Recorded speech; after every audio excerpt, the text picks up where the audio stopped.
Hello दोस्तों, आप सब कैसे हो? उम्मीद करता हूँ सब बढ़िया होंगे। दोस्तों, आप में से लगभग 87% लोग अभी तक हमारे चैनल को सब्सक्राइब नहीं किए हैं। तो प्लीज दोस्तों, चैनल को जल्दी से सब्सक्राइब कर लीजिए और वीडियो को लाइक जरूर करें। चलिए दोस्तों, बिना किसी देरी के आज का वीडियो शुरू करते हैं। कंट्रीब्यूशन हॉल में गुथाना फोंग अंदर कदम रखा और जोर से बोला, मुझे कुछ आइटम्स एक्सचेंज करने हैं। मैनेजर ने गुथाना फोंग को देखा। उसकी कमजोर कल्टीवेशन देखकर उससे हल्का समझने लगा। ये क्यूआई गैदरिंग रियल्म वाला यहाँ कंट्रीब्यूशन हॉल में क्या नौटंकी करने आया है। उसने एक तरफ इशारा किया और बोला, वो लो लेवल आइटम्स की लिस्ट है, खुद ही देख लो। गुथाना फोंग ने एक कागज और अपना टोकन आगे बढ़ाया। मैनेजर चीत गया, पहले ही बता दिया था ना, उधर है। अगर तुम यहाँ गड़बड़ करने आए हो तो मैं तुम्हें छोड़ूंगा नहीं। मैनेजर ने झट से देखा और हैरा रह गया। Profound grade exorcist master 1 million contribution points. Qi gathering realm के 4th स्टेज वेल ने 7 डीमन जनरल को मार दिया। ऑफ माई गॉड, इतने सालों से कंट्रीब्यूशन हॉल में काम कर रहा हूँ, ये पहली बार है जब मैंने क्यूआई गैदरिंग रियल्म के 4th स्टेज वेल को 7 डीमन जनरल को मारते और 1 मिलियन कंट्रीब्यूशन पॉइंट्स कमाते देखा है। वो फौरन खड़ा हो गया और आदाब से बोला, महाराज, ये रही आपकी लिस्ट। महाराज, कृपया मुझे बताइए कि। गुथाना फोंग ने यूज बीच में ही रोका, बस। मेरी दास्तां तो कुछ हाई दिनों में हर तरफ फैल जाएगी, तब सब पता चल जाएगा तुम्हें। गुथाना फोंग ने लिस्ट उठाई और उसे गौर से देखने लगा। 5 primordial essence pill, true spirit cleansing dew, 100 refinement blood coagulation, 3 pattern clear spirit, 7 treasure soul return, heavenly fragrance life extension, 9 refinement return to nothingness, white bone flesh regeneration. इन सारी कीमती चीजों को देखकर गुथाना फोंग की आंखें चमक उठी। मैनेजर ने मन ही मन सोचा, अच्छा, मैं जानता था। हर कोई जो यहाँ कंट्रीब्यूशन पॉइंट्स से सामान लेने आता है, उसका यही हाल होता है। गुथाना फोंग ने वो किताब वापस फेंक दी और बोला, मुझे इसमें से पूरी की पूरी एक किताब चाहिए। मैनेजर ने थोड़ा हिसाब लगाया और बोला, महाराज, आपके कंट्रीब्यूशन पॉइंट्स काफी नहीं है। गुथाना फोंग ने गुस्से में मुट्ठी भींच ली और दांत पीस कर पूछा, क्या कहा तुमने? मैनेजर ने झट से बोला, गुस्सर, मेरी क्या मजाल की आपसे मजाक करूं। ये सब हाई ग्रेड इलिक्सर्स है। अगर आप कुछ पिल्स लेना चाहते हैं तो मेन हेडक्वार्टर्स से कांटेक्ट करके अरेंज कर सकता हूं, लेकिन अगर पूरी किताब की बात करें तो हर एक पिल इतनी कीमती है। जैसे ये heavenly fragrance life extension high ले लो, एक पिल के लिए 100,000 कंट्रीब्यूशन पॉइंट्स चाहिए। मेरी इतनी अथॉरिटी नहीं है और आपके कंट्रीब्यूशन पॉइंट्स भी सच में कम पैड रहे हैं। गुथाना फोंग का चेहरा बिगड़ गया और उसने उससे घूर कर कहा, तुमने मुझे ग्रेट फ्लेम डायनेस्टी के डीमन सप्रेसिंग डिपार्टमेंट के कंट्रीब्यूशन हॉल की चीजीन दिखाई है, लेकिन मुझे वुटोंग डिस्ट्रिक्ट ब्रांच की चीजीन चाहिए। मैनेजर ने झट से कहा, मैं अभी वुटोंग डिस्ट्रिक्ट ब्रांच के इलिक्सर्स लेकर आता हूँ। गुथाना फोंग मन ही मन उदास हो गया। मुझे लगा था 1 मिलियन कंट्रीब्यूशन पॉइंट्स से तो मैं पूरा कंट्रीब्यूशन हॉल खाली कर दूंगा। गुथाना फोंग ने फिर मिड ग्रेड इलिक्सर्स की लिस्ट खोली और देखा, फाउंडेशन एस्टैब्लिशिंग पिल, प्रिमोर्डियल बीड पिल, असेंशन ओरिजिन पिल, मैरो क्लेंजिंग पिल, जेड फ्लावर पिल, 5 एलिमेंट्स पिल, विगर पिल, अर्थ स्पिरिट पिल, कैलामिटी ब्रेकिंग पिल, फाउंडेशन एस्टैब्लिशिंग पिल, 200 कंट्रीब्यूशन पॉइंट्स, प्रिमोर्डियल बीड पिल, 500 कंट्रीब्यूशन पॉइंट्स, असेंशन ओरिजिन पिल, 1000 कंट्रीब्यूशन पॉइंट्स। गुथाना फोंग को लगा कि प्राइसेस ठीक है, तो उसने किताब वापस मैनेजर को फेंकी, पूरी की पूरी एक किताब दो मुझे, इस बार तो खरीद सकता हूँ ना। चलो जल्दी करो, मेरे लिए ले आओ। जी हाँ, अभी लाता हूँ आपके लिए। गुथाना फोंग ने फिर लगातार कहा, मुझे वो स्पिरिट वेपन भी चाहिए। हाँ, वो स्विफ्ट विंड कीन और प्योर यांग लिमिटलेस आर्ट भी। कियांकुन रिंग भी ले आना, गलती से कुछ और मत ले आना, ये सारी चीजें मेरे लिए बहुत जरूरी हैं। गु महाराज, ये रहा बिल, कृपया साइन कर दीजिए। बिल पार लिखा था, प्रोफाउंड ग्रेड एग्जोर्सिस्ट गुथाना फोंग, टोटल परचेज 9,372,000 कंट्रीब्यूशन पॉइंट्स। वो मन ही मन सोचा, क्या ये गुथाना फोंग पागल हो गया है? लॉग पिल्स एक एक या बॉटल में खरीदते हैं और ये पूरा किताब ही खरीद रहा है, पता नहीं क्या हो गया है इसे। गुथाना फोंग ने झट से साइन कर दिए और आराम से वहां से निकल गया। गुथाना फोंग ने रिंग निकाल कर देखी। उसकी स्पेशल डायमेंशन में जगह कम पैड रही थी, तो ये कियांकुन रिंग बिल्कुल परफेक्ट थी। इसे पहने हुए कोई नोटिस भी नहीं करेगा और इस इंटरमीडियरी आइटम से फ्यूचर में अपनी स्पेशल डायमेंशन में चीजिंग रखना और भी कन्वीनियंट हो जाएगा। Low grade profound rank spiritual weapon, swift wind keen wind attribute auxiliary spiritual weapon. पहने में हल्का, इसमें एक्सेलरेशन और वाइंड कंट्रोल की फंक्शंस है। कुछ देर के लिए उड़ भी सकता है। स्विफ्ट विंड कीन मेरी स्लो स्पीड की कमजोरी को पूरा करेगा। अब तो मेरी लाइफ सेविंग स्किल्स पक्की हो गई है। प्योर यांग लिमिटलेस आर्ट, इसका डिफिकल्टी फैक्टर बहुत हाई है। ये प्योर यांग आर्ट का एडवांस्ड वर्जन है। इसमें प्रैक्टिशनर की प्योर यांग ट्रू क्यूआई का सिर्फ एक हिस्सा हाई प्योर यांग लिमिटलेस ट्रू क्यूआई में कन्वर्ट हो पाता है। जब 100 स्ट्रैंड्स प्योर यांग लिमिटलेस ट्रू क्यूआई जमा हो जाएंगी, तभी अगले रियल्म में ब्रेक थ्रू मिलेगा। प्योर यांग आर्ट की रिक्वायरमेंट्स बहुत लो है, मेरे जैसे जीनियस के लिए सूटेबल नहीं। प्योर यांग लिमिटलेस आर्ट ही मेरे टेम्परमेंट को सूट करता है। गुथाना फोंग जैसे ही बाहर निकला, शाम हो चुकी थी। शू फैन और वैंग बाओ उसका इंतजार कर रहे थे। गुथाना फोंग उनके पास गया और पूछा, तुम लोग यहाँ मेरा क्या इंतजार कर रहे हो? दोनों ने गुथाना फोंग का हाथ पकड़ा और उसे खींच कर ले चले। गु महाराज, आज हेवनली फ्रेग्रेंस पवेलियन में सेलिब्रेशन फीस्ट है, क्या आप भूल गए? गुथाना फोंग ने उत्साह से कहा, भला मैं कैसे भूल सकता हूँ, चलो। अरे यार, अभी शॉपिंग में इतना मजा आ गया था। सर सर कहते हुए वो आगे बढ़ी। गुकिंग फेंग का हाथ पकड़ लिया। शायद गुकिंग फेंग को ये लड़की पसंद नहीं आई, तो उसने उसे धक्का दे दिया। मुझे सबसे बड़ा प्राइवेट रूम चाहिए। लड़की ने मुस्कुराकर कहा, जी यंग मास्टर। आइए यंग मास्टर, अंदर आइए। उस लड़की ने आवाज लगाई, इन सब इज्जतदार गेस्ट्स को जियोआ एंगाइट मेन वैन ले जाओ। मेन हॉल के बीच में कुछ नचने वाली लड़कियां परफॉर्म कर रही थी। नीचे वो बुद्धे जो बस अब मरने हाई वेल द तब भी उन पर फिदा हो रहे थे। गुकिंग फेंग ऊपर चढ़कर सब देख रहा था। कपड़े भी ठीक है और ये एटमॉस्फियर भी। घर जाकर टायू थी एमआई को भी ट्राई करने बोलना पड़ेगा। तभी दूसरी मंजिल पर खड़े एक शख्स ने आवाज लगाई, गेस्ट जरा रुकना। गेस्ट प्लीज अपना कार्ड फ्लिप करो। गुकिंग फेंग हैरान रह गया। हाँ, कार्ड फ्लिप करने का क्या मतलब है? उस शख्स ने समझाया, टोटल 3 रोज के कार्ड्स हैं। सबसे ऊपर वाली रो में हमारे थियन हुआंग लो की टॉप कोर्टसन्स है, बीच में मिड लेवल कोर्टसन्स और सबसे नीचे जूनियर कोर्टसन्स है। ये हमारे यहाँ की लड़कियों के 3 अलग अलग ग्रेड्स बताते हैं। क्वालिटी हाई से लो तक और प्राइस भी हाई से लो तक। अगर आपको कोई लड़की पसंद आती है तो उसका कार्ड फ्लिप कीजिए। कार्ड पार अगर फूल बना है तो मतलब वो ऑलरेडी टेकन है, आप यूज चूज नहीं कर सकते। गुकिंग फेंग ने मुस्कुराकर हाथ बढ़ाया, तुम लोग सही में खेलना जानते हो। गुकिंग फेंग ने नहू होआ और नहू एनजीओसी नाम के 2 कार्ड्स चूज किए। गेस्ट, आपकी नजर बहुत तेज है। नहू होआ और नहू एनजीओसी थियन हुआंग लो की टॉप कोर्टसन्स में से है। ऐसी खूबसूरत जोड़ी कम ही मिलती है। आप अपने प्राइवेट रूम में वेट कीजिए, वो अभी आती होंगी। गुकिंग फेंग ने बिना पीछे मुड़े हुफम और व्यूओंग बियो से कहा, अपनी शराफत देखो, जाओ तुम भी चूज करो। हुफम और व्यूओंग बियो ने एक दूसरे को देखा और एक अजीब सी हंसी हंसी। थोड़ी देर बाद प्राइवेट रूम में रौनक बढ़ गई। हर कोई रूटीन लड़कियों को पकड़े शराब पी रहा था और सामने खूबसूरत लड़कियों का ग्रुप नाच गाना कर रहा था। पूरा माहौल गर्म था, शोर शराबा रुकने का नाम ही नहीं ले रहा था। उसी वक्त एक अंधेरी जगह पर एक पिंक हेयर्ड लड़की एक मास्क्ड आदमी के सामने खड़ी थी जो तख्त पर बैठा था। मास्क्ड आदमी ने कहा, तुम आ गई। किंग ये मर चुका है। पिंक हेयर्ड लड़की ने ये खबर सुनी और थोड़ी हैरानी से पूछा, क्या? मास्क्ड आदमी ने कहा, सिर्फ इतना ही नहीं, उसके बॉडी पर ब्लड गॉड सीड भी गायब है। लड़की हक्की बक्की रह गई, क्या? वो गायब हो गया। ब्लड गॉड सीड्स एक दूसरे को डिटेक्ट कर सकते हैं। क्या तुमने ट्राई किया? मास्क्ड आदमी ने कहा, मुझे कुछ फील नहीं हो रहा। हो सकता है किसी ने ब्लड गॉड सीड को किसी खास तरीके से छुपा दिया हो।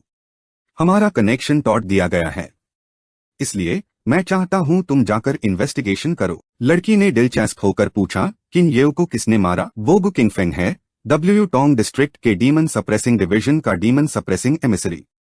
उसकी कल्टिवेशन गैदरिंग क्यूआई रियल्म का 4th हेवन है। गैदरिंग क्यूआई रियल्म का 4th हेवन? इंटरेस्टिंग। मेरा एक क्लोन डब्ल्यू टोंग डिस्ट्रिक्ट के थियन हुआंग लो में है। बाकी सब मुझ पर छोड़ दो। ऐसे ही मैं भी उसको थैंक यू बोलना चाहती थी कि उसने किंग येव को मारकर मेरे दुख तकलीफ दूर कर दिए। मरने से पहले किंग येव ने गुकिंग फेंग के बॉडी पर एक निशान छोड़ा था जो बता रहा है कि वो इस वक्त थियन हुआंग लो में है। थियन हुआंग लो, इतना बड़ा कोइंसिडेंस। इसी वक्त गुकिंग फेंग एक हसीना को गले लगाए रोमांटिक होने की तैयारी कर रहा था। बाहर लोगों का शोर शराबा शुरू हो गया। होंग एलवाई जी के रूम में कोई है क्या? आज हम खुशनसीब होंगे कि उनसे मिल पाए। आज ये बुद्धा यहाँ पैसे उड़ाने नहीं आया।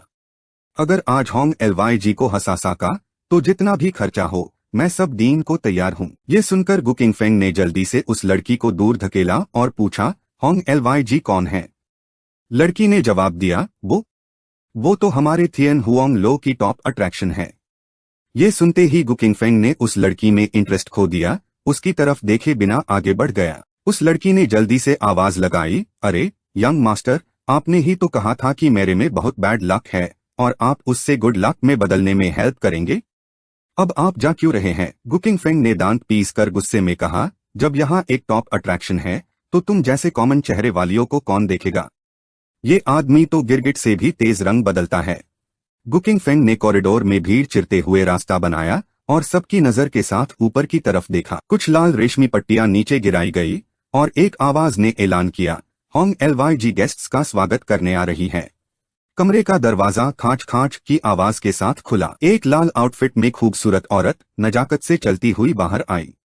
फूलों की पट्टियां कहीं से भी गिरने लगी। वो लड़की कॉरिडोर से उछलकर बाहर आई और हाथ से लाल रेशमी पट्टी को पकड़कर नीचे झूलने लगी। गुकिंग फेंग ने ये सब अपनी आंखों से देखा। ये फिगर, ये चेस्ट, ये चेहरा, मान कसम क्या कमाल की चीज है। नीचे हर तरफ यंग बॉयज तालियां बजा रहे थे।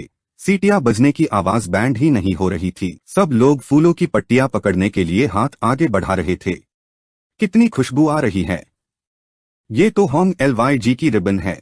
गुकिंग फेंग ने एक फूल की पट्टी पकड़ी और बदबदाया, जादू। ये छोटी मोटी जादूगरी, जिसका इरादा पक्का हो वो आयरसी तोड़ सकता है।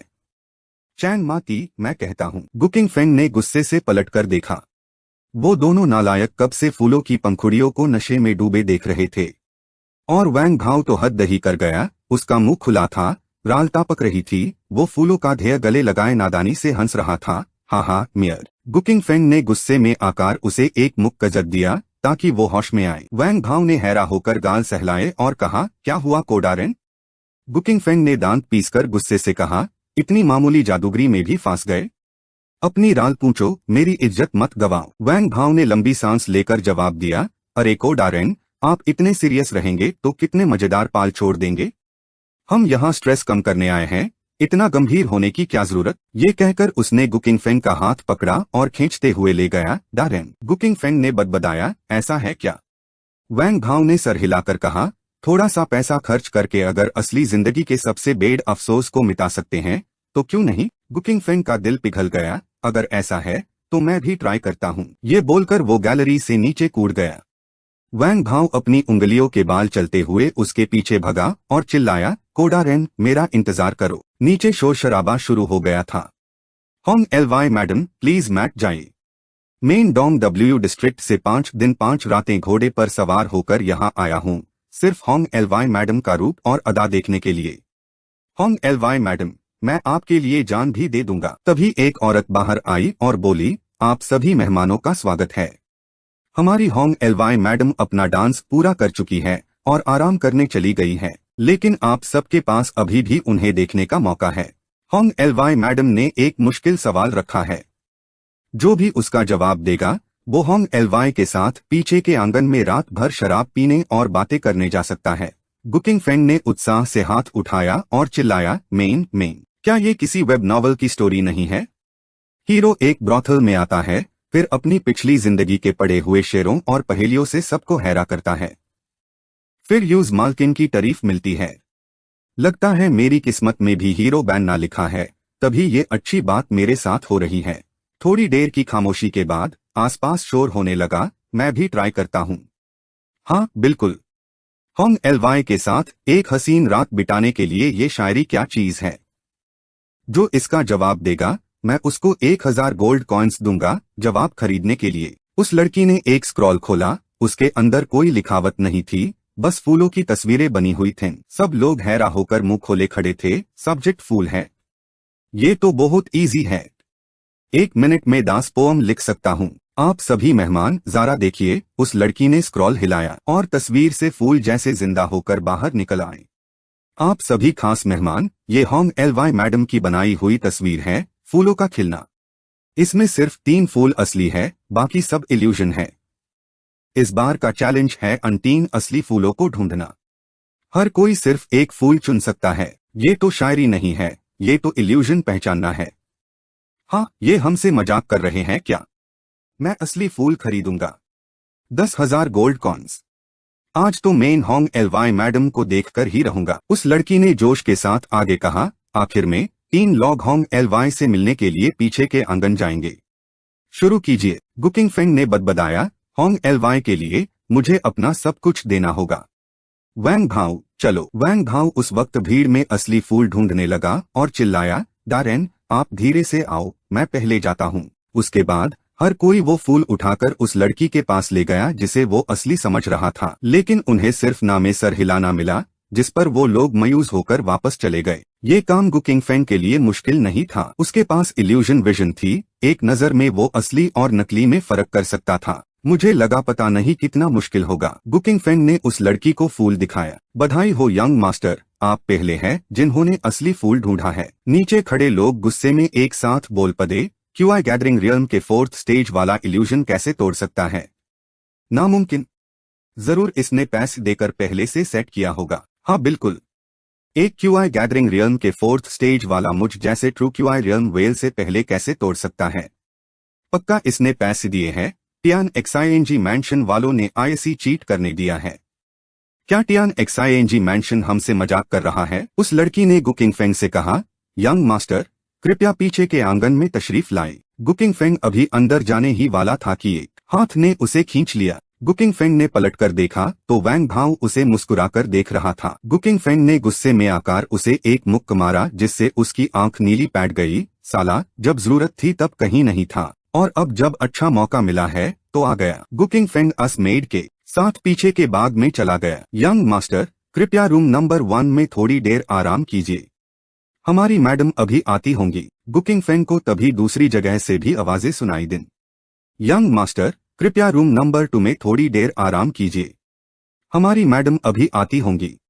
यंग मास्टर, कृपया रूम नंबर 3 में थोड़ी देर आराम कीजिए, हमारी मैडम अभी आती होंगी। तो पता चला कि 2 और लोग भी इल्यूजन तोड़कर अंदर आ गए थे। गुकिंग फेंग ने एक कमरे की तरफ इशारा करके पूछा, ये 3 नंबर्ड रूम्स किस लिए हैं?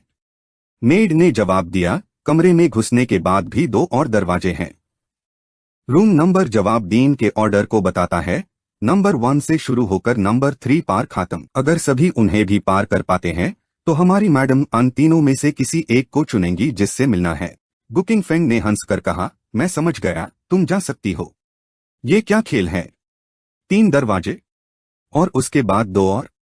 जब तक वो 2 दरवाजे खत्म होंगे सुबह हो चुकी होगी। गुकिंग फेंग अभी अंदर जाने ही वाला था कि एक आदमी ने उसे रोक दिया। सिर्फ एक क्यूआई गैदरिंग रियल्म के 4th स्टेज वाला मार्शल आर्टिस्ट होके भी तुमने पहले असली फूल ढूंढ लिया। तुम बहुत लकी हो, लेकिन नंबर 1 रूम पार अकेले कब्जा करने की तुम्हारी औकात है भी या नहीं? गुकिंग फेंग ने कहा, तो ठीक है, अपना वार करो। उस शख्स ने तलवार निकाली और बोला, एक नालायक होकर भी इतना घमंड?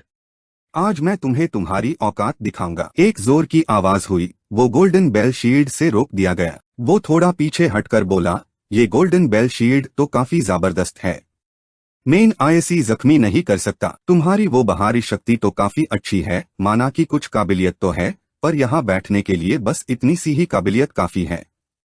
मेरी खास मेहमान की जगह पर कब्जा करना चाहते हो? ख्वाबों में ही जीते रहो। गुकिंग फेंग ने उसे रोकने के लिए आवाज लगाई। वो शख्स गुस्से से पैल था और पूछा, मैंने तुम पर रहम किया, अब और क्या चाहिए? क्यों रोका मुझे? गुकिंग फेंग ने दांत पीस कर कहा, अगर आज मेरे पास गोल्डन बेल शील्ड ना होता तो तुम्हारा वार मुझे क्या कर देता? उकसकर चलते बनना चाहते हो? सपने में भी नहीं। वो शख्स बेरुखी से बोला, तो मर जाते और क्या? मार्शल आर्टिस्ट्स तो होते ही है बड़े मछली जो छोटे को खा जाती है। तुमने एक अनजान पर सिर्फ एक इम्तिहान के लिए वार किया, ऊपर से इतना बेशरम होकर बोल रहे हो इंसानी जिंदगी की कोई कदर नहीं तुम्हें। अफसोस, अब छोटे मछली तुम हो, मर जाओ। गुकिंग फेंग ने अपनी मुट्ठी उठाई और उस पर वार किया। वो शख्स चिल्लाया, अपनी औकात नहीं जानते। उसने अपनी तलवार उठाई वार करने के लिए, पर तलवार की नोक सीधी टूट गई। गुकिंग फेंग ने दांत पीसकर हंसा, आहा, तुम बस इतने ही हो। वो शख्स हैरा होकर चिल्लाया, ये कैसे हो सकता है? उसने अपने हाथ में शक्ति इकट्ठी की और एक सीधा गुकिंग फेंग के चेहरे पर वार किया, पर वो हैरत से आंखें फाड़े रह गया जब गुकिंग फेंग ने ना जाने कब उसकी कलाई मजबूती से पकड़ ली थी। एक क्रैक की आवाज आई, उसकी बाह टूट गई। वो दर्द से चीखता हुआ घुटनों पर गिर गया। मेरी बाह, मेरी बाह। गुकिंग फेंग ने हाथ बढ़ाकर आस शैक्स का गाला पकड़ लिया। वो डर से गिदगिदाने लगा, माफ कर दो, प्लीज प्लीज मुझे माफ कर दो। गुकिंग फेंग ने ताना मारकर पूछा, जब तुम दूसरों को मार रहे थे तब तो बड़े बहादुर बन रहे थे, हाँ, अब जब खुद पर आई तो भीख मांगने लगे। जब अपनी औकात नहीं पता होती तो मरना ही सही है। क्या मैं गलत कह रहा हूँ? अस शैक्स का गाला इतनी जोर से दबाया गया कि वो सांस भी नहीं ले पा रहा था। खैर छोड़ो, तुम्हें मारकर मैं अपने हाथ गंदे नहीं करूंगा। तुम्हारी ये गंदी सोच तुम्हारी मौत से बदलने वाली नहीं, इसलिए मैं तुम्हें जिंदा छोड़ देता हूँ ताकि तुम अपनी पूरी जिंदगी अपनी गलती सुधार सको। मैं तुम्हारा टेंशन बर्बाद कर देता हूँ, तुम्हारे मेरिडियंस काट देता हूँ। आज से तुम वही छोटे मछली बन जाओगे जिनके बारे में तुम बात कर रहे थे। पीछे खादी दीदी ने घबराकर चिल्लाया, यंग मास्टर कृपया हाथ रोक दीजिए। गुकिंग फेंग ने अपनी उंगलियां शैक्स के पेट पर हल्के से दबाई और पूछा, अब बताओ क्या तुम अपनी पूरी जिंदगी पछताओगे कि आज तुमने मुझे छेड़ दिया? एक फूंक की आवाज आई और आस शैक्स का डेंशन टुकड़े टुकड़े हो गया। वो बेहोश हो गया। उस दीदी ने सवाल किया, आपने इतना घातक वार क्यों किया? गुकिंग फेंग ने जवाब दिया, अभी उसने मुझे एक वार किया था तो बदला लेना क्या गलत है? पर आपको तो चोट नहीं लगी थी, फिर भी आपने उसे इतनी बुरी तरह से क्यों मारा? गुकिंग फेंग ने उस दीदी की तरफ देखा और मन ही मन सोचा, क्या ये दूसरी दुनिया की देवी माँ है क्या? फिर उसने पूछा, तो तुम्हारे हिसाब से मुझे क्या करना चाहिए था? ज़िर है, शांति से काम लेना चाहिए था। जब उसने आपकी शक्ति मान ली थी और आपका कमरा भी नहीं छीनना चाहता था तो आपको वार करने की कोई जरूरत नहीं थी। अगर सब एक कदम पीछे हट जाते तो दोनों खुश नहीं रहते क्या? गुकिंग फेंग उसके पास गया और बोला, अच्छा मैं समझ गया। एक थैप की आवाज आई और गुकिंग फेंग ने सीधा उस दीदी के चेहरे पर थप्पड़ मारा। उस दीदी को यकीन नहीं हुआ। उसने गुकिंग फेंग की तरफ उंगली उठाते हुए कहा, तुमने मुझे मारा? एक मर्द होकर तुमने एक औरत पर हाथ उठाया? क्या तुम्हें पता है मेरी यंग लेडी मुझे कितना पसंद करती है? हमारी यंग लेडी वुटोंग डिस्ट्रिक्ट के बड़े अफसर को जानती है तुम। गुकिंग फेंग उसके करीब आकर बोला, कृपया शांति से काम लो। दीदी ने गुकिंग फेंग का हाथ झटक कर जोर से कहा। गुकिंग फेंग ने दीदी का गाला पकड़ते हुए पूछा, क्या तुम्हें मेरे बारे में कोई गलतफहमी हो गई है? मैंने तुमसे तमीज से बात की तो तुम्हें लगा कि मैं सीधा साधा हूँ क्या? उसने दीदी के चेहरे पर 2-3 थप्पड़ और मारे और आगे पूछा, तुम्ही ने कहा था ना शांति से काम लो, तो अब जब खुद पर आई तो इतना शोर क्यों कर रही हो? फिक्र मत करो, मैं तुम्हें नहीं मारूंगा। तुम भी उस नालायक की तरह हो, तुम्हारी सोच भी बिगड़ी हुई है। ये एक बीमारी है जिसका इलाज होना चाहिए और इत्तेफाक से मेरी खासियत ही ऐसी बीमारियों का इलाज करना है। और आज मेरा मूड भी अच्छा है। उस दीदी ने मुंह में बदबदना शुरू कर दिया, नहीं नहीं ये गलत है, तुम लोग ये सही नहीं। होंग ली तब आगे बढ़ी। उसने हल्के से दीदी के माथे पर अपनी उंगली रखी और गुकिंग फेंग की इल्यूजन टेक्निक को जांचा। उसने तुम्हें बस 2 थप्पड़ हाय तो मारे थे ना? तुम्हें कोई खतरा भी नहीं था, फिर इतना ड्रामा क्यों कर रही हो? अरे बस एक थप्पड़ हाय तो लगा था, इसमें क्या बड़ी बात है? इतना हिसाब किताब क्यों कर रही हो? होंग ली मुस्कुराई, ये इल्यूजन टेक्निक तो कमाल की है, बहुत दिलचस्प। होंग ली ने दरवाजा खोला और कहा, यंग मास्टर के इल्यूजन टेक्निक्स तो बेहद बेहतरीन हैं। होंग ली की आंखें खुल गई। गुकिंग फेंग की आंखें चमक उठी। वो हेस्ट हुए बोला, मिस होंग ली, आपने ज्यादा तारीफ कर दी। वाह वाह, ब्यूटी क्वीन सच में ब्यूटी क्वीन ही है, उन आम और सस्ती फूलों से बिल्कुल अलग। मैं तारीफ नहीं कर रही, सच कह रही हूँ। लोग मुझे twin Marvel of illusionary charm कहते हैं, पर मेरी वो छोटी सी काबिलियत आप जैसे महान यंग मास्टर के सामने बचपना ही है। मेरी दीदी को ऐसी बेहतरीन इल्यूजन टेक्निक का अनुभव मिला, ये भी तो एक फेड की बात है। मुझे तो आपका शुक्रिया करना चाहिए यंग मास्टर। तुम मुझे डॉश नहीं दे रहे, उल्टा मेरा शुक्रिया करना चाहती हो। मेरी वो नौकरानी मेरे साथ रहते हुए इतनी तारीफें सुनी है कि खुद को सबसे समझती है। वो सोचती है सब उसके जैसे हैं। मैंने उसे कई बार समझाया, पर तारीफें उसे दांत से ज्यादा पसंद है। वो मेरी बातें भूल जाती है। अगर यंग मास्टर यूज सुधार दे तो मैं आपकी शुक्रगुजार रहूंगी। लगता है मिस होंग ली समझदार इंसान है। होंग ली ने जवाब दिया, बड़े मछली छोटे मछली को खाती है, ये सबसे सीधा नियम है। उन्होंने गलत इंसान से पंगा लिया उन्हें तो सजा मिलनी ही चाहिए। होंग ली ने अपने भरे हुए सीने को गुकिंग फेंग के करीब किया और फुसफुसाया, यंग मास्टर, ये सुहानी रात का एक पाल भी कीमती है। इन छोटी बातों से अपना मूड खराब मत कीजिए। इस हम्बल लेडी ने कमरे में शराब और खाना तैयार किया है, कृपया तशरीफ लाइए। गुकिंग फेंग ने हैरानी से पूछा, और 2 रूम्स नहीं है क्या? रूम नंबर 2 के यंग मास्टर को किसी ने बेहोश कर दिया और रूम नंबर 3 के यंग मास्टर को दारा के भगा दिया गया। अब बस आप ही बचे हैं, अगर आप अभी भी चेक करना चाहते हैं तो। इतना कहकर वो होंग ली के कमरे में गया और बैठ गया। होंग ली ने बोतल उठाई और शराब डालते हुए बोली, मुझे अभी तक आपका शुभ नाम नहीं पता यंग मास्टर। मेरा नाम गुकिंग फेंग है। अच्छा, तो आप गु यंग मास्टर है। ये हम्बल लेडी आपको सलाम करती है। गु यंग मास्टर कहना तो बड़ा फॉर्मल लगता है। तुम मुझे बस अच्छे भाई बुलाओ। होंग ली ने हेस्ट हुए जवाब दिया, अच्छे भाई। गुकिंग फेंग ने सुनकर अपना नाक पूरा खून से लथपथ कर दिया। उस पाल मेरे अंदर गर्मी का सूरज खिल उठा, सच्चाई का सूरज चमक उठा। उसने होंग ली का हाथ पकड़ लिया और उसे अपनी बाहों में भर लिया। उसका शैतान हाथ घुटने से ऊपर बढ़ने लगा। होंग ली ने उसे रोका और कहा, यंग मास्टर, इतनी जल्दी क्या है? इतना बोलकर वो झट से खादी हो गई। पहले मेरी नौकरानी ने आपको नाराज किया था, तो अब ये दीदी अपनी गलती सुधारने के लिए एक डांस करेगी। उम्मीद है अच्छे भाई माफ कर देंगे। गुकिंग फेंग ने एक भूखे भेड़िए की तरह मुंह खोला और जुबान निकलते हुए कहा, ठीक है, पर मुझे कूल स्टाइल का डांस पसंद है, पता नहीं तुम कर पाओगी या नहीं। अच्छे भाई, आप तो बस मुझे तंग करना जानते हो। हाँ, मैं तुम्हें तंग करता हूँ तो क्या? जरूर, अच्छे भाई की मर्जी के मुताबिक ही होगा। और फिर गुकिंग फेंग खाते ह्यू होंग ली का डांस एंजॉय करने लगा। उसके भरे हुए सीने उसके डांस के साथ लगातार थिरक रहे थे। गुकिंग फेंग ने सर से पांव तक उसे निहारा, एक भी जगह नहीं छोड़ी। कुछ देर डांस करने के बाद होंग ली गुकिंग फेंग की बाहों में गिर गई और पूछा, अच्छे भाई, मैंने कैसा डांस किया? गुकिंग फेंग ने मुंह भारती हुए जवाब दिया, बहुत कूल था, बस रात पानी जैसी ठंडी है, कहीं सर्दी ना लग जाए। भाई, अभी आपने कहा, मुझे लगता है ठंड लग रही है। चलो ना, हम शराब पाकर खुद को गर्म करते हैं।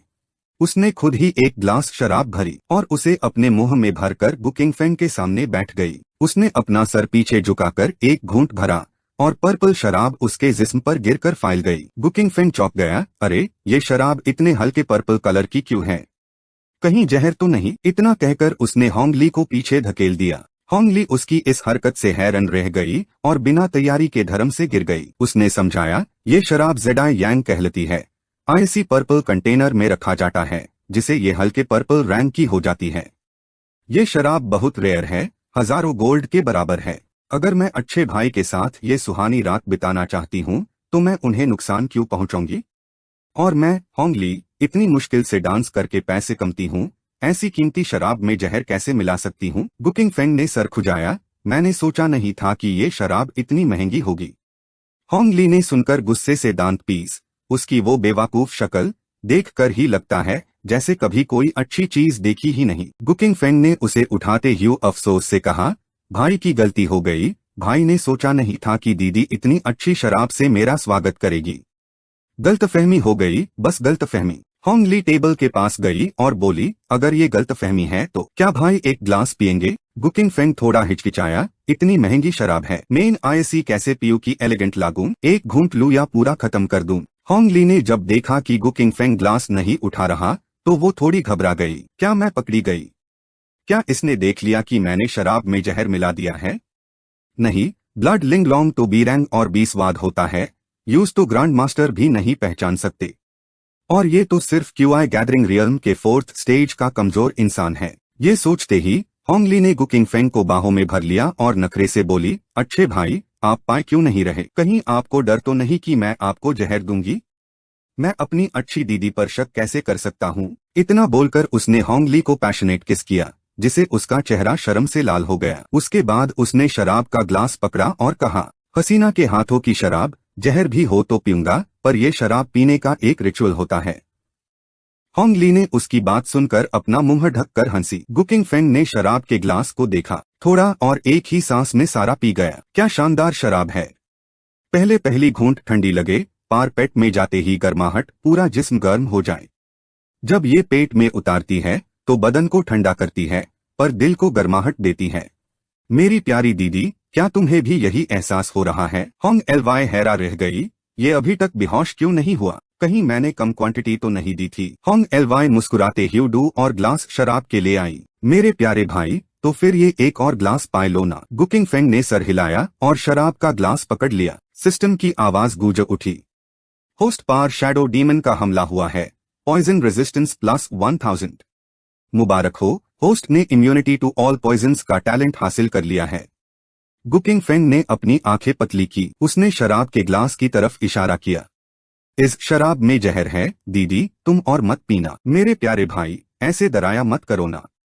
गुकिंग फेंग ने होंग एलवाई के हाथ से बाकी बचा ग्लास भी ले लिया।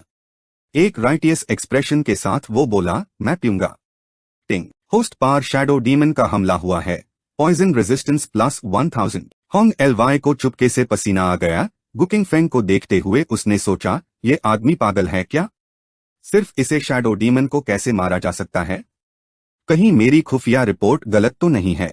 गुकिंग फेंग अपनी थोड़ी पर हाथ रखकर गहरे सोच में बैठ गया। सिर्फ पॉइजन रेजिस्टेंस बढ़ी है, पार immunity to all poisons level up नहीं हुआ।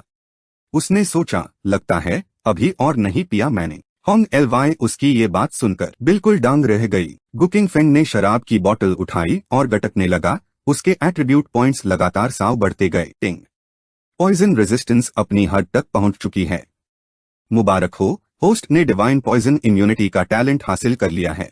पीने के बाद गुकिंग फेंग ने शराब की बोतल जमीन पर पाठक कर तोड़ दी। उसने अपना मुंह पोंछा और बोला, अभी तक मन नहीं भरा। होंग एलवाई ने जमीन पर टूटी हुई शराब की बोतल पार नजर डाली और फिर गुकिंग फेंग को देखा तो उसकी आंखें फटी की फटी रह गई। मेरा अपना जहर। उसी पाल जब उसने टटोला तो पता चला। गुकिंग फेंग ने अपना मुंह खोला और पैकेट में जितना भी जहर था सब अपने मुंह में अंडर लिया। टिंग। होस्ट पार शैडो डीमन का हमला हुआ है। Poison resistance +1000 +1000 +1000 +1000। पॉइजन रेजिस्टेंस अपनी हद तक पहुंच चुकी है। मुबारक हो, होस्ट ने मिरियड पॉइजन्स इम्यूनिटी का टैलेंट हासिल कर लिया है। तो क्या कहती हो मेरी प्यारी दीदी, और जहर है क्या? जल्दी से इधर लाओ ना, मैं चाहता हूँ कि तुम समझदारी दिखाओ। होंग एलवाई घबराकर बोली, मेरे प्यारे भाई, ये क्या बोल रहे हो आप? वरना तुम्हारा हाल इस टेबल जैसा होगा। धम्म। गुकिंग फेंग ने एक ही बार में टेबल को 2 हिस्सों में तोड़ दिया। होंग एलवाई ने अब दिखावा करना छोड़ दिया। कलेश चाहते हो? तुम्हें दिखता नहीं ये कौन सी जगह है? गुकिंग फेंग ने पलटकर पूछा, मुझे कलेश करने से रोकना चाहती हो? तुम्हें अपनी औकात नहीं पता क्या? होंग एलवाई ने अचानक घूंसा उठाया और उसकी तरफ लपकी। गुकिंग फेंग ने हल्के से मुस्कुराया और फिर उसने घूंसा घुमाकर होंग एलवाई का सर फोड़ दिया। धम्म। होंग एलवाई का जिस्म जमीन पर गिर पड़ा। गुकिंग फेंग ने दांत दिखाते हुए हंसते हुए कहा, ये तुमने खुद ही किया है, पहले तुमने ही मुझ पर हमला किया था। होंग एलवाई का जिस्म फिर से उठ खड़ा हुआ। उसके चरण तरफ घूमती काली शक्तियां यूज ठीक कर रही थी। मेरे प्यारे भाई, तुम्हें तो बिल्कुल ऑर्टन का लिहाज नहीं है। उसके शब्द अभी पूरे भी नहीं हुए कि गुकिंग फेंग ने एक लात घुमाकर होंग एलवाई के सर के बगल से गुजारी। जहर वाली शराब नहीं है और मुझे प्यारा भाई बुला रही हो? तुम्हारी हिम्मत कैसे हुई? होंग एलवाई इस बार सच में गुस्से में थी। कमीने, बदतमीज आदमी, तुम्हारी हिम्मत कैसे हुई बार बार? गुकिंग फेंग ने टॉन्ट किया, तुम खुद बहुत बदसूरत हो। काली शक्तियों के धागे गुकिंग फेंग को धीरे धीरे लपेटने लगे। देखते ही देखते पूरा कमरा काली शक्तियों से भर गया। इतनी कीमती काली शक्तियां तुम लोग बस ऐसे हाई इस्तेमाल कर देते हो? क्या तुम 7 डीमन जनरल्स के लिए इसकी कोई कीमत नहीं? तुमने इतनी जल्दी मेरी असली पहचान ली। गुकिंग फेंग ने कहा, मैं भी किताबें और इतिहास पढ़ता हूँ। तुम 7 डीमन जनरल्स की कहानियां कोई राज नहीं है। अगर मेरा अंदाजा सही है तो तुम 7 डीमन जनरल्स में दूसरे नंबर की शैडो डीमन हो, है ना? माना कि तुम होशियार हो।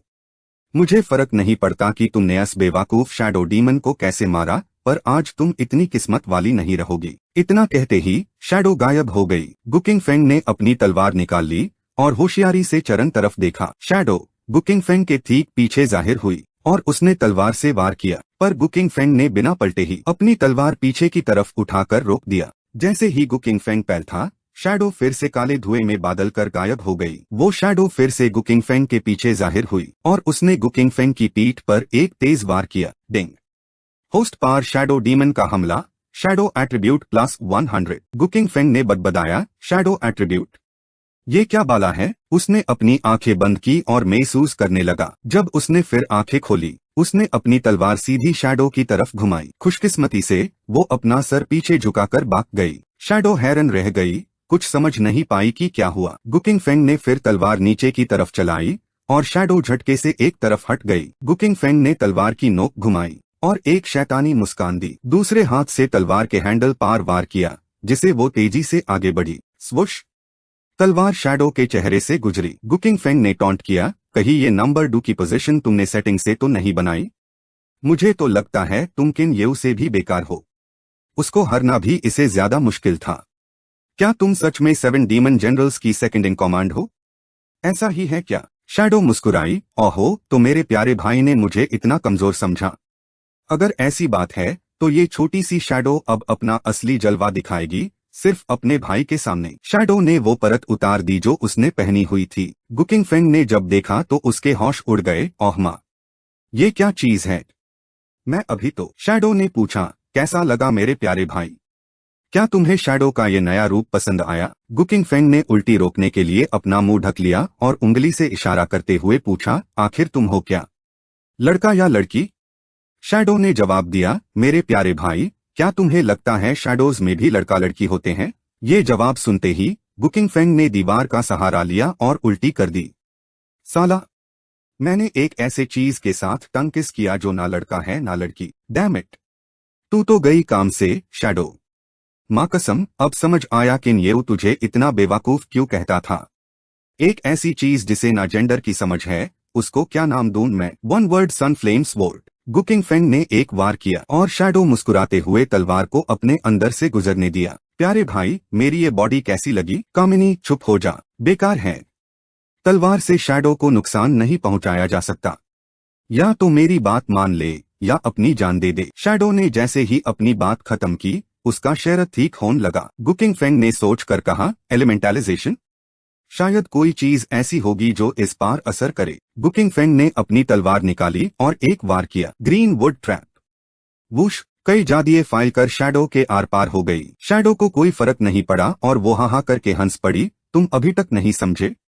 मैं तो एक शैडो हूँ। क्या तुम्हें लगता है इस दुनिया में कोई ऐसी चीज है जो एक शैडो को नुकसान पहुंचा सके? गुकिंग फेंग ने यकीन न करते हुए इंपीरियल फायर आर्ट का इस्तेमाल किया, पर शैडो को तब भी कोई फर्क नहीं पड़ा और वो जीत की मुस्कान के साथ हंस पड़ी। गुकिंग फेंग ने खुद से कहा, तो क्या ये हर फिजिकल और मैजिकल अटैक से भाग सकती है? अगर इसे अटैक ही नहीं कर सकते तो जीतने का कोई चांस नहीं। कोई हैरानी नहीं कि केन येऊ इसके नीचे रहना पसंद करता है। जब गुकिंग फेंग अभी भी सोच रहा था, शैडो उसके बगल में जाहिर हुई और गुकिंग फेंग पार लगातार वार करने लगी। गुकिंग फेंग ने कोई हरकत नहीं की और शैडो को वार करने दिया। तुम तो बस मुझे खुजली कर रही हो। सिस्टम की आवाज गूंजी, डिंग। होस्ट पार शैडो डीमन का हमला। शैडो एट्रीब्यूट +100 शैडो ने पसीना पोंछा और हकलते हुए बोली, तुम्हारी बॉडी कैसी है? इतनी पावरफुल नहीं, ये बॉडी ज्यादा पावरफुल है। गुकिंग फेंग ने पूछा, बस यही है तुम्हारी ताकत? लगता है मुझे अब अपना फाइनल मूव यूज करना पड़ेगा। शैडो गायब हो गई और फिर से जाहिर होकर शैडो ब्लेड से वार करने लगी। गुकिंग फेंग नियर्ड, हाथों में बिना किसी हथियार के उससे रोकने। एक सिस्टम वॉइस गूंजी, तुम पार शैडो डीमन ने अटैक किया है। शैडो एट्रीब्यूट में 1000 का इजाफा। मुबारक हो, तुमने शैडो एट्रीब्यूट की लिमिट तोड़ दी है। तुम्हें दी हिंग होन अंह की शक्ति मिली है। दी हिंग होन अंह यानी तुम किसी भी कनेक्टेड शैडो में मूव कर सकते हो। गुकिंग फेंग के दिमाग में कैलकुलेशन चल रही थी, अगर शैडोज कनेक्टेड ना हो तो ये स्किल काम नहीं करेगी। लेकिन अगर मेरी शैडो डीमन से कनेक्टेड नहीं थी तो वो मेरे पीछे कैसे आ गया? गुकिंग फेंग ने शैडो ब्लेड को पकड़ लिया। शैडो डीमन ने उससे निकालने की कोशिश की पर नाकाम रहा। गुकिंग फेंग ने दांत पीस कर कहा, मिल गए तुम। और एक ही तलवार के वार से उसने शैडो डीमन के एक हिस्से को टुकड़े टुकड़े कर दिया। अब गुकिंग फेंग को समझ आया कि शैडो डीमन ने अटैक करने से पहले अपना शैडो डोमेन एक्टिवेट क्यों किया था। शैडो तो असल में वो चीज है जो रोशनी को रोकती है और अंधेरा पैदा करती है। शैडो डोमेन में तो हर जगह अंधेरा ही अंधेरा है। इसका मतलब शैडो डीमन अपने शैडो डोमेन में अनलिमिटेड ट्रैवल कर सकता है। ये उसके शैडो डोमेन का रूल होगा। ऐसा भी कोई ट्विस्टेड प्लेयर हो सकता है। उस साल के बाद वो राइटियस अलायंस जीती कैसे थी, ये अनइम्पोर्टेंट है। इम्पोर्टेंट तो ये है कि अब मेरी बारी है। देखो मैं कैसे इस शैडो डीमन को अपनी हथेली पर नाचाता हूँ। गुकिंग फेंग ने अपनी एक्टिंग स्किल्स दिखाना शुरू किया।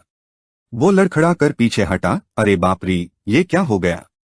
पिछले बैटल ने तो मेरी रैग रैग तोड़ दी है। आप सच में 7 डीमन जनरल्स में दूसरे नंबर पार रहने के काबिल है। ऐसी शक्ति, मैं तो शर्मिंदा हूं कि आपका मुकाबला नहीं कर सकता। आज मेन गुकिंग फेंग आपको सबसे पावरफुल घोषित करता हूं।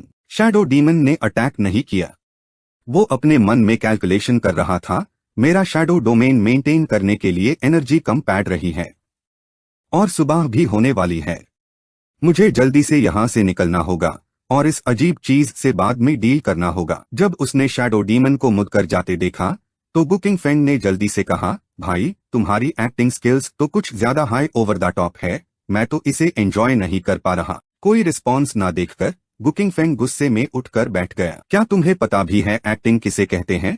मेरे साथ एक्ट में कोऑपरेट नहीं करोगे? अगर आज मैं तुम्हें भागने देता हूं तो मेरा नाम गुकिंग फेंग नहीं। ये कहकर वो भी गायब हो गया। वुटोंग काउंटी के आउटस्कर्ट्स में एक ब्लैक शैडो तेजी से गुजरी। शैडो डीमन इस वक्त अपनी जान बचाने के लिए भाग रहा था। कुछ देर भागने के बाद वो रुक गया क्योंकि उससे कुछ गलत लगा। उसने ऊपर देखा तो गुकिंग फेंग ना जाने कब से एक पेड़ पर खड़ा नीचे देख रहा था। शैडो डीमन जल्दी से पीछे हटा और चिल्लाया, आखिर तुम हो कौन? तुम्हें दी हिंग होन अंग कैसे आता है? क्या तुम भी शैडो क्लैन से हो? गुकिंग फेंग ने जवाब दिया, मैं कौन हूँ ये इम्पोर्टेंट नहीं। इम्पोर्टेंट ये है कि तुमने मेरे साथ एक्ट क्यों नहीं किया। शैडो डीमन ने पूछा, तुम यहाँ परेशान करने आए हो क्या? पहले जब वो जिंग याओ के साथ दूसरी पोजीशन के लिए लड़ा था, शैडो डीमन ने अपना शैडो डोमेन एक्टिवेट करके जिंग याओ की सारी एनर्जी खत्म कर दी थी। तब जाकर वो जीता था। शैडो डीमन ने आसपास देखा और कहा, ये घना जंगल तो मेरा इलाका है। तुम कुछ ज्यादा जल्दी खुश हो रहे हो। शैडो डीमन दो शैडोज में डिवाइड हो गया, दो अलग डायरेक्शंस में बढ़ते हुए। इतनी देर से बोल रहे हो, आखिर भाग ही तो रहे हो ना। गुकिंग फेंग गायब हो गया। वो फिर से एक शैडो के पास दिखा और उससे उड़ा दिया। वैसे तुम भाग नहीं सकते। गुकिंग फेंग फिर एक दूसरी शैडो के पास आया और उससे भी उड़ा दिया। इस बार रिस्टोर करने का इरादा नहीं है क्या? हाइड एंड सीक खेलना पसंद है ना मेरी प्यारी दीदी? तो अच्छे से छुपना, मैंने तुम्हें देख लिया। शैडो डीमन पास के एक पेड़ के पीछे छुपा हुआ था। धत्त तेरे की, आखिरकार वो दूर चला गया। अचानक उसने अपने पीछे सरसराहट की आवाज सुनी और उछल पड़ा। देखा तो एक खरगोश भाग रहा था। शैडो डीमन अभी सांस भी नहीं ले पाया था कि गुकिंग फेंग एक भूत की तरह उसके बगल में आ गया। क्या तुम क्यूरियस हो कि एक दारपोक खरगोश तुम जैसे डेंजरस जगह की तरफ क्यों भागा? क्योंकि उस खरगोश को किसी और भी ज्यादा डेंजरस इंसान ने डराया था, यानी मैं। शैडो डीमन ने गुकिंग फेंग के इस अजीब चेहरे को देखा और चीख उठा, बचाओ! कोई शैडो डीमन इंसान खाना चाहता है? नहीं, गलत। मैं खुद शैडो डीमन हूँ। गुकिंग फेंग हैरा था, क्या मैंने आईसी पागल कर दिया? ऐसा हो नहीं सकता। शैडो डीमन ने जल्दी से गुकिंग फेंग से फासला बना लिया। गुकिंग फेंग, हम दोनों दी हिंग होन अंग जानते हैं। अगर तुम मेरा पीछा करोगे तो कोई फायदा नहीं। चलो यही से अलग हो जाते हैं। गुकिंग फेंग ने सर हिलाया, नहीं, ऐसे नहीं। अगर आज मैं तुम्हें सबक नहीं सिखाऊंगा तो मुझे अपना सरनेम बदलना पड़ेगा। और अभी तक मेरा सरनेम बदलने का कोई प्लान नहीं है। और वैसे भी तुम सिर्फ एक शैडो हो। बस थोड़ी रोशनी की जरूरत है। शैडो डीमन को पसीना छूट गया। ये फिर क्या प्लान कर रहा है? मेरे पास ज्यादा पावर नहीं बची है। अगर दुश्मन मूव नहीं करता तो मैं भी नहीं करूंगा। गुकिंग फेंग ने अपने दिमाग में एनालाइज किया, शैडो सिर्फ अंधेरी जगहों पर हाई बनती है। जहां सूरज की रोशनी हो वहां नहीं। रोशनी, सूरज, नो शैडो। गुकिंग फेंग के दिमाग में एक चमक हुई। मैं समझ गया। शैडो शिफ्टिंग को रोकने के लिए सबसे पहले अंधेरे को मिटाना होगा। सिर्फ रोशनी ही अंधेरे को खत्म कर सकती है, तो रोशनी ही इसकी सबसे बड़ी कमजोरी है। गुकिंग फेंग ने पूछा, क्या तुम रोशनी पर यकीन करते हो? शैडो डीमन हैरा था, यूज कुछ समझ नहीं आया। गुकिंग फेंग का पूरा शहर शोलों में घिरा हुआ था। पूरा इलाका एक पाल में रोशनी से जगमगा उठा। शैडो डीमन भागने लगा। गुकिंग फेंग ने हाथ उठाकर आग का हमला किया। शैडो डीमन का रास्ता रोक दिया। एक धमके के साथ शैडो डीमन ने थोड़ी जद्दोजहद से कहा, तो क्या हुआ अगर तुम मेरा एस्केप राउट रोकना चाहते हो? मैं महसूस कर सकता हूँ कि तुम्हारे अंदर शैडो पावर ज्यादा नहीं है। मैं तुमसे लड़ सकता हूँ। इस लड़ाई में हम दोनों का कोई फायदा नहीं होगा। गुकिंग फेंग ने जवाब दिया, मुझे लगता है तुम गलत समझ रहे हो। मैंने तुम्हें कैद किया है, मारना नहीं। शैडो डीमन ने हैरानी से पूछा, मुझे मारना नहीं चाहते? तो क्या तुम ब्लड डीमन सेक्ट की खबर निकलवाना चाहते हो, या पॉइजन के लिए? उसने मन ही मन सोचा, तुम अच्छी नियत से नहीं आए और मुझसे कहीं ज्यादा पावरफुल हो। मैं उन्हें खबर कैसे पहुंचाऊंगा? मुझे ब्लड डीमन सेक्ट और अस्पॉइजन में कोई इंटरेस्ट नहीं है। गुकिंग फेंग ने कहा, मुझे जोर से मारो, बस इतना मारो कि मैं खुश हो जाऊं, फिर मैं तुम्हें छोड़ दूंगा। क्या कहते हो? शैडो डीमन हैरा रह गया, कहीं इस बंदे को कोई अजीब शौक तो नहीं है? क्या तुम पागल हो? तुम मेरा पीछा कर रहे हो, पॉइजन के लिए नहीं, बल्कि चाहते हो कि मैं तुम्हें मारूं। क्या आजकल के लोग इतने अजीब होते हैं? गुकिंग फेंग हेस्ट हुए बोला, रिकॉर्ड्स के मुताबिक शैडो शिफ्टिंग के लिए सोल पावर से पोजीशनिंग होती है। तुम ये टेक्निक यूज करते हो, इसका मतलब है कि तुम्हारी एक सोल है। हाँ हाँ हाँ, तुम्हारी शैडो शिफ्टिंग मेरी जितनी दूर तक नहीं जाती, इसका साफ मतलब है कि तुम्हारी सोल मुझसे कमजोर है। तुम्हारा होंग एलवाई अवतार, जिसे इल्यूजन और चार्म का बेहतरीन नमूना माना जाता है, तुम्हारी इल्यूजन टेक्निक्स पावरफुल तो है, पर उनकी क्वालिटी उतनी अच्छी नहीं है। ये साबित करता है कि तुम्हारी सोल हाई तुम्हारी कमजोरी है, इसीलिए तुम अवतार्स का इस्तेमाल करते हो खुद को ट्रेन करने के लिए। तलवार की नोक सीधे शैडो डीमन में घुस गई, यूज वही रोक दिया। मुझे मारो या मेयर हाथों मर जाओ, चुनो। शैडो डीमन ने मुश्किल से कहा, तुम्हें लगता है मुझे हरना ही जीत है? मैं जिसे तुम देख रहे हो वो सिर्फ एक अवतार है। तुम्हारी सोल पावर मेयर अवतार को तो हरा सकती है, पर मेरे असली रूप को नहीं। पिछले 200 सालों में मैंने वक्त बर्बाद नहीं किया, मेरी सोल अब मेरी कमजोरी नहीं रही। गुकिंग फेंग ने बीच में ही टोकते हुए कहा, अगर बाद में ही चूज करना है तो सीधे बोल दो, इतना बोलने की क्या जरूरत? क्या तुम्हें नहीं पता, विलन्स ज्यादा बोलने की वजह से ही मरते हैं। गुकिंग फेंग ने तलवार ऊपर उठाकर चिल्लाया, तलवारें आओ। जमीन में गाड़ी तलवारें कांपने लगी, जोर से हिलती हुई ऊपर हवा में उठ गई। हर तलवार आपस में जुड़कर एक विशाल जाइंट स्वॉर्ड में बादल गई। गुकिंग फेंग ने हाथ झटका और वो जाइंट स्वॉर्ड धूम से शैडो डीमन पार जा गिरी। शैडो डीमन अब बस काले धुएं का एक गोला था जो धीरे धीरे गायब हो रहा था। गुकिंग फेंग ने गहरी सांस ली, मर जाना कबूल है, पर मुझे नहीं मरेगा। जो नहीं जानता वो तो सोचेगा तू कितना अच्छा डीमन है, पर हाय मेरा पैसा, मेरी कोर्टसन, सब बर्बाद हो गया। चलो छोड़ो, कोर्टसन तो गई। अगर होंग एलवाई 7 डीमन जनरल थी तो मैं तुझे रिवॉर्ड के लिए उसे करूंगा। पिछली बार भी किसी और को पकड़वाकर अच्छा खासा रिवॉर्ड मिला था। उसी रात सेलेस्टियल फ्रेग्रेंस पवेलियन में हल्ला बोल हो गया और आवाजें गूंज उठी। सेलेस्टियल फ्रेग्रेंस पवेलियन की मशहूर होंग एलवाई 7 डीमन जनरल्स में से एक शैडो डीमन निकली। मैंने उसकी असलियत पहचान ली और यूज ठीक कर दिया है। अब मुझे शक है कि सेलेस्टियल फ्रेग्रेंस पवेलियन में ब्लड डीमन सेक्ट के बचे ह्यू लॉग अभी भी छुपे हैं, इसलिए मैं पूरे सेलेस्टियल फ्रेग्रेंस पवेलियन को सील करवा रहा हूं। अरे तुम डीमन सप्रेशन ब्यूरो के सिपाहियों की हिम्मत कैसे हुई? मैली फैमिली का असल वारिस हूं, मुझे तुरंत छोड़ दो। होंग एलवाई मिस तो इतनी प्यारी और मासूम है, वो डीमन कैसे हो सकती है? तुम झूठ बोल रहे हो। इनका बॉस कौन है? यूज बाहर बुलाओ। सेलेस्टियल फ्रेग्रेंस पवेलियन को सील करने की तुम्हारी हिम्मत कैसे हुई? सच में शेर का दूध पीकर आए हो? जानते भी हो सेलेस्टियल फ्रेग्रेंस पवेलियन किसका है? हाँ, तुम सब ज्यादा स्मार्ट मैट बनो। डीमन सप्रेशन ब्यूरो के काम में कोऑपरेट करो। जो भी गड़बड़ करने की कोशिश करेगा वो डीमन का साथी माना जाएगा और उसे तुरंत काट दिया जाएगा बिना किसी रहम के। गुकिंग फेंग प्लेटफॉर्म पार खड़े होकर ऐलान किया, मेन डीमन सप्रेशन ब्यूरो का एक्सयूएन लेवल डीमन स्लेयर गुकिंग फेंग हूं। आज सुबह मुझे खबर मिली कि सेलेस्टियल फ्रेग्रेंस पवेलियन की मशहूर होंग एलवाई एक डीमन है, इसलिए मैं यहाँ सच्चाई पता करने आया हूँ। ये होंग एलवाई सिर्फ एक डीमन नहीं बल्कि शैडो डीमन का अवतार है, जो 7 डीमन जनरल्स में से एक है। मैंने उसकी असलियत जान ली और उसे खत्म कर दिया है। अब मुझे शक है कि सेलेस्टियल फ्रेग्रेंस पवेलियन में ब्लड डीमन सेक्ट के बचे ह्यू लॉग अभी भी छुपे हुए हैं। ये सुनकर सब लोग हैरत और खौफ से चीख उठे। 7 डीमन जनरल्स? वो अभी भी जिंदा है? होंग एलवाई मिस शैडो डीमन है? ऐसा कैसे हो सकता है? मुझे लगता है ये सच ही होगा। क्या तुमने को लॉर्ड को नहीं सुना? उन्होंने कहा कि उन्हें सुबह ही खबर मिल गई थी। वो आज खास तौर पर जांच करने आए हैं, इसका मतलब है कि उनके पास पहले से ही क्लूज दी और वो पूरी तैयारी के साथ आए हैं। तो हो सकता है कि सेलेस्टियल फ्रेग्रेंस पवेलियन में ब्लड डीमन सेक्ट के बचे ह्यू लॉग अभी भी छुपे हो। सेलेस्टियल फ्रेग्रेंस पवेलियन के लोग खौफ से चिल्लाए, लॉर्ड, आपको हमारी सेफ्टी की गारंटी देनी होगी। हाँ हाँ चीफ, हम कोई डीमन नहीं है। थोड़ी देर बाद दो डीमन स्लेयर्स रिपोर्ट करने आए, लॉर्ड, इन्वेस्टिगेशन के बाद हमने ब्लड डीमन सेक्ट के 2 बचे ह्यू लॉगॉन को पकड़ लिया है। हम उन गुनाहगरों को डीमन सप्रेशन ब्यूरो ले आए हैं और लॉर्ड ले को सौंप दिया है। आपने बहुत मेहनत की, को लॉर्ड। गुकिंग फेंग ने जवाब दिया, ठीक है, मैं समझ गया। ये बात मैं वापस जाकर लॉर्ड ले को अच्छे से बताऊंगा। तुम दोनों ने बहुत मेहनत की। उसका चेहरा गुस्से से भरा था, तुम मुझे घिन आती हो। ये ना मर्द ना औरत चीज।